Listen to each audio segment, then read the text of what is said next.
ඔයාලා හැමෝම සාදරයෙන් පිළිගන්නවා මදුවා এডুকেෂන් අපේ YouTube නාලිකාව වෙතින් ගෙන තවත් අලුත් වීඩියෝ එකක් එක්ක ඔයාලා අදත් එක්කලා ඉන්නේ. වීඩියෝ පටන් ගන්න කලින් මෙවැනි වීඩියෝස් ඉස්සරහට බලන්න අපේ channel එක තාම subscribe කරලා නැත්නම් දැන්ම subscribe කරලා bell notification එකත් all click කරලා අමතක කරන්න එපා.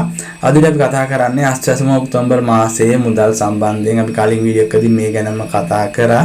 ඒ වුණාට ගොඩක් අයගේ මුදල් තවම වැටිලා නැහැ. එන්න ගොඩක් අය කමෙන්ට් කරලා අහලා තිබ්බා කවද්ද අපි මුදල් ලබා ගැනීමේ හැකියාව තියෙන්නේ දන්නවනම් වීඩියෝ කරන්න අනිවාර්යයෙන්ම කියලා. ඔව් ඔයාලට දැනටමත් ඇප් එකට මුදල් ලැබිලා තියෙන්නේ. කියන්නේ කලිමුත් ඇප් එකට මුදල් වැටිලා තිබ්බේවා නැවතත් අයින් කරලා තිබ්බා.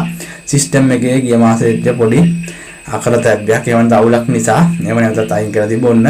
නැවතත් සිස්ටම් එකට මුදල් වෙලා තියෙනවා. ඔයාලට ගොඩක් දුරට හෙට දිනේදී මුදල් ලබා ගැනීමේ හැකියාවක් තියෙයි. ඒ වගේම හෙට දිනේදී ලැබුණ නැති අයට අනිවාර්යයෙන්ම මේ සතිය ඇතුළත අනිවාර්යයෙන්ම මුදල් වල ගිණුම් වලට වැටෙනවා බලා ගැනීම හැකියාවක් තියෙයි. ඒ වගේම නොවැම්බර් මාසයේ මුදලුත් එනවත් එක්කම ගොඩක් දුරට ඔයාලට ලබා ගැනීම හැකියාවක් තියෙයි.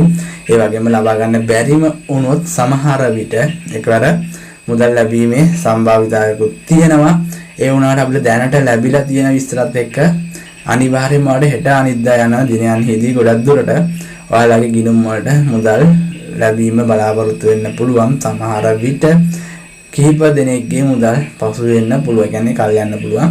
ඒ ගැන බය වෙන්න එපා. අනිවාර්යයෙන්ම මුදල් ලැබෙනවා. ඒ වගේම ඔයාලා දන්නවා ඇති දෙසැම්බර් මාසයෙන් පස්සේ අස්වැසම කපා හැරීම සම්බන්ධයෙන් ගොඩක් අය කතා කරන මේ දවස්වල ඒක තාම විශේෂයෙන් අප්ඩේට් එකක් රාජ්‍ය විසින් සඳහන් කරලා නැහැ මෙහෙම දෙයක් වෙනවා කියලා. අපි අනිවාර්යයෙන් මේ සම්බන්ධයෙන් මුත් ඔයාලට අප්ඩේට් එකක් ආවොත් අපි channel එක හරහා දැනුවත් කරනවා. එහෙනම් අනිවාර්යයෙන් channel එක subscribe කරලා තියාගන්න. ඒ වගේම bell notification එකත් all click කරලා දාන්න අමතක කරන්න එපා. එහෙනම් වීඩියෝ එක අවසන් කරනවා. ඔයාලා හැමෝටම සුබ දවසක්.